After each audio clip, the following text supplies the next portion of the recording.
my name's Dave Ford and this is my dog Logan, out on another walk in the New Forest. Now today we're at a place called the Wilverley Inclosure, a few miles to the south of Brockenhurst. Today we'll be doing a 4-mile circular route through the Wilverley Inclosure and beyond, as well as a super dog walk. We'll be heading towards a very nice tea room, and along the way we might come across the odd surprise, so do join us. The first thing we're going to be doing is looking for the naked man. I thought that would perk your ears up. Are you ready? He's ready. Let's go. Well folks, I promised you a naked man, and here it is. Well, as you can see, it's a tree. This isn't that sort of video, you know. But I'm not looking at the tree behind, it's basically just the stump in front. And that's all that remains of a really old oak tree that was known as the Wilverley Oak in 1759, and it was used for hanging highwaymen and smugglers. But now, as you can see, it's just a dead trunk, sort of stripped of bark.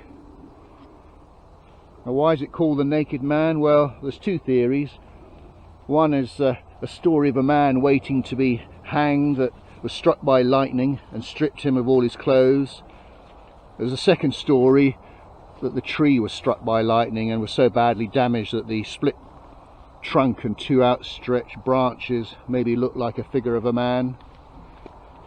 And as you can see, there's a bit of fencing around to protect the site. Oh, there is actually a little plaque, the site of the naked man. Well, there you go. Okay, so we're now going to start our walk properly by heading back to the car park. We parked the car at the Forestry Commission car park at Wilverley Inclosure, and we're now going to pop into the enclosure itself. We're just heading back to the start of the walk at the car park. As we do, got this beautiful view of a plain here. This is looking north, and there are the ponies. I'm filming mid-November, it's about 4 degrees. Of course, this time of year the ponies have all got their shaggy winter coats on, so they look even more cute and appealing than normal.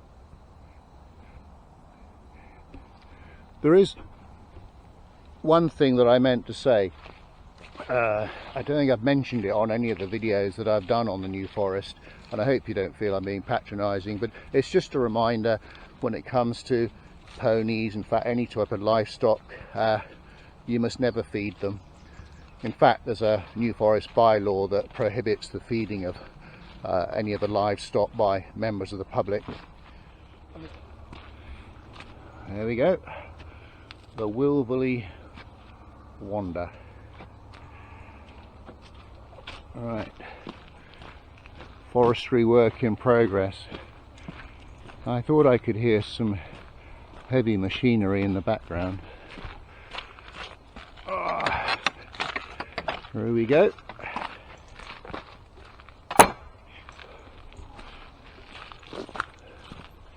Alright. I must admit I've been looking forward to this walk because time of year, November, in woodland, we're going to get a lot of the browns and the reds coming through on some of the colours. Now the first part of the walk is going to be on really well made tracks, so ideal if you've got wheelchairs or buggies. What I would say is, though, looking at the size of the car park and the poshness of the toilets, I'm guessing that this place gets pretty busy at peak times. But having said that, there are plenty of other car parks dotted around the place. Aha! An interesting little anomaly. Now this is made out of iron. Now some of my viewers might have seen one of these before when we did our walk at Ashley Walk. There was one of these outside of the Pittswood enclosure, but this one looks as though it's been refurbished and painted.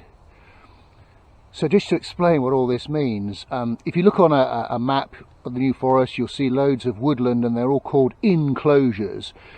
And basically an enclosure is well, an area where sort of commoners' rights have been suspended just to allow trees to grow.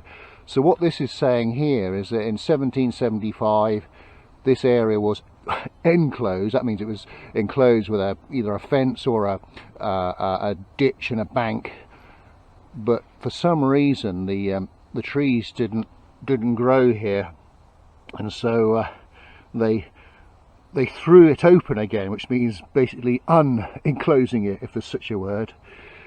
There we go, yeah, thrown open 1846, and then re-enclosed again in 1896. Isn't that beautiful through there with the sun peeking through? You're going to see my shadow again from time to time, apologies there. But, some lovely old oak trees and some beech as well.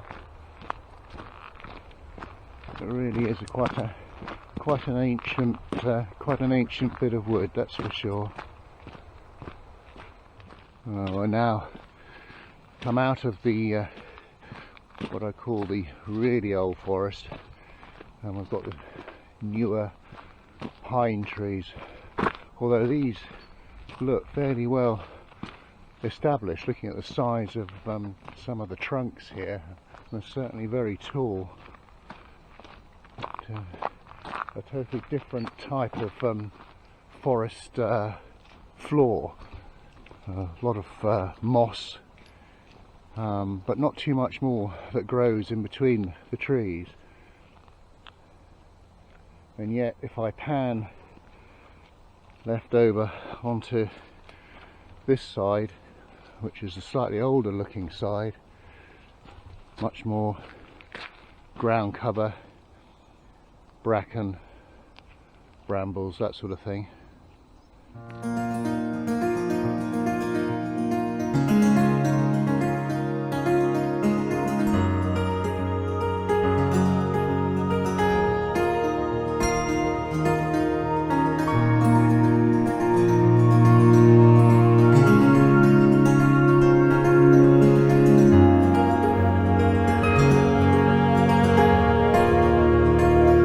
What's interesting, as we're walking through the woods, from time to time I noticed that the odd tree has got a fluorescent mark on them.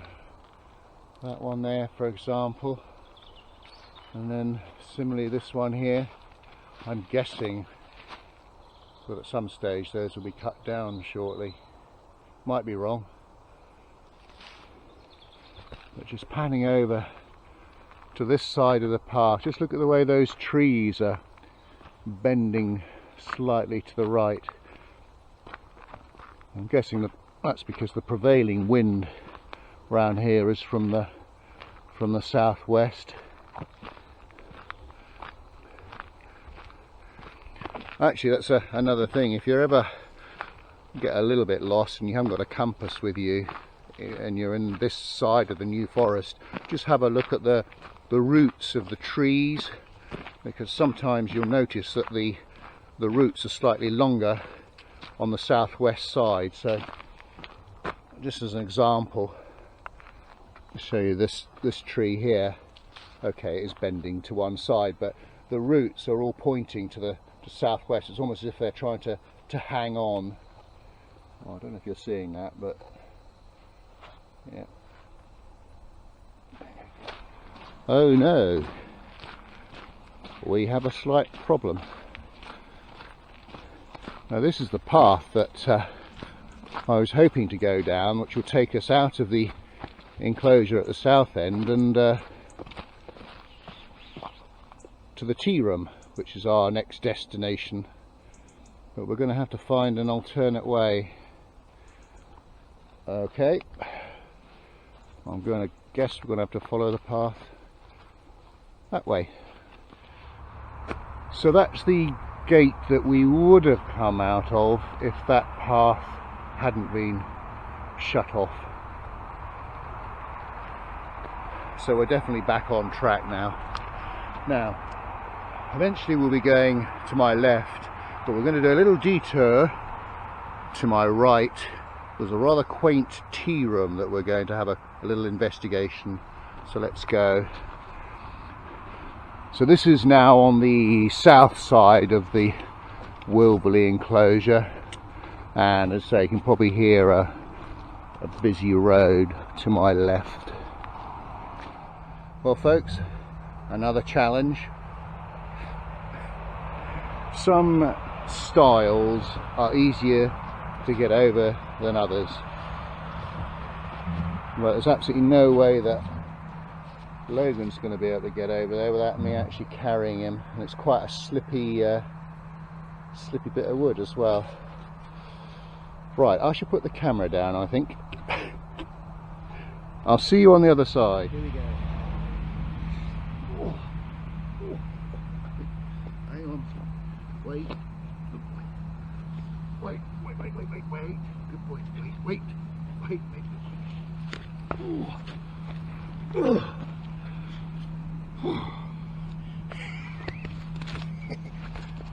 Well, we've made it over that stile and made it to the tea room. There we go, the old station Holmsley Tea Rooms. Let's go and have a look. And indeed it is an old railway station built in 1847, and it was the first stop after leaving Brockenhurst on the original railway from Southampton to Dorchester. When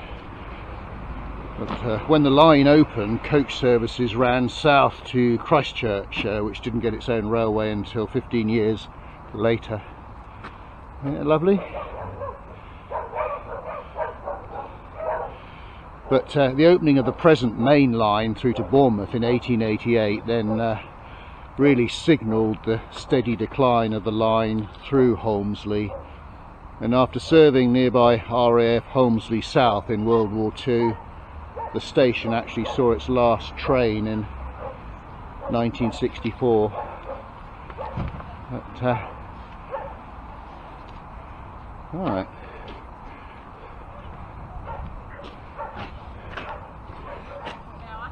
Time for a cup of tea, I think.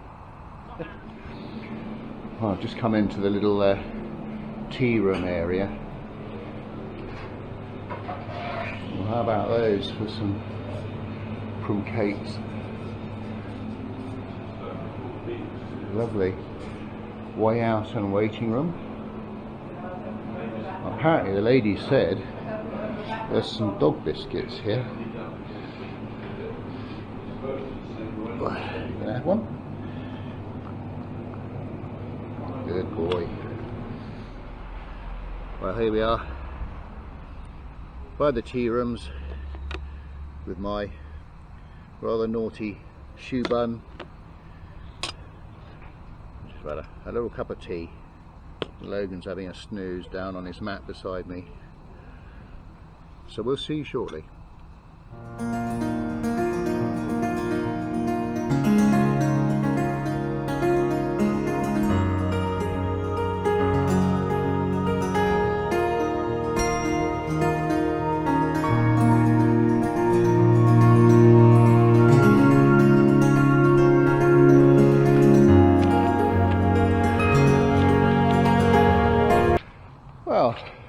That filled the hole. We've doubled back on ourselves a little bit. So that's the south of Wilverley Enclosure. We're now going to head underneath a bridge, and I'm guessing a road that goes over was the old railway line. And yeah. Now this is the Avon Water, which rises in the southwestern part of the New Forest and flows eventually out into the Solent at Keyhaven, which we did a video of Keyhaven quite recently. It's the smallest of the three main rivers that drain the New Forest southwards. Okay, so in the distance there's the Brown Hill enclosure. Now somehow we've got to get across here. My little guidebook just says ford the stream. Yuck. Oh, I think we're going to get our feet wet, Logan, because I can't see an obvious bridge or anything. Okay, here goes. Oh, no. Right, I'm going to find out how waterproof my boots are. Come on, good boy. Oh!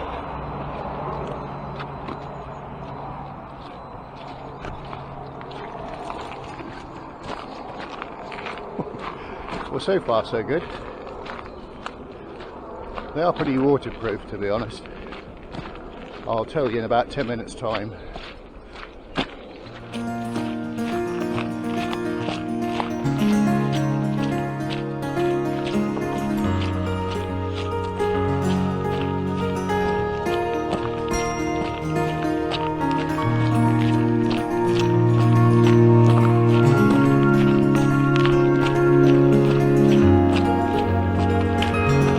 Just come out of the Wootton enclosure.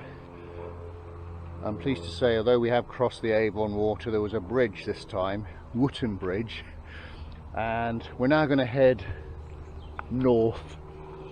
We're about, I don't know, half a mile or so from our car park, which is up behind those trees in the distance. So we've got a nice pleasant little wander over some heathland before we get there. Well, we're nearly at the end of our walk. Just behind me, over my left shoulder, is Wilverley Lodge. I just want to show you this beautiful view before we finish. And in the very, very far distance, I don't know if you can make out, there's a tower. I'll try and put a picture up on screen to get a closer or close-up of it. We're looking at, that's the village of Sway over there. The tower itself, it's 200 feet tall, and it's known as Peterson's Folly, built on a chap called Andrew Peterson's private estate between 1879 and 1885.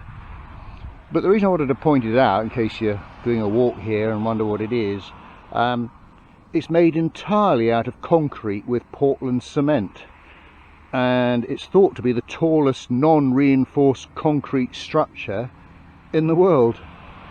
It was originally designed as a mausoleum with a light on top, but Trinity House said it would confuse shipping in the Solent. Apparently it's 14 stories high, including 4 bedrooms, and I think it may have been on the market this year, earlier on this year, for something like 1.65 million. Different. Well folks, we've come to the end of our walk. We hope you enjoyed it. We certainly had a lot of fun with stiles and streams and possibly the largest shoe bun that I've eaten in my life. Fortunately, I had someone to help me finish off the cream. If you did enjoy it, then please like, comment and subscribe, and hopefully you'll be able to join us for another walk sometime in the New Forest. In the meantime, thanks for watching and cheerio.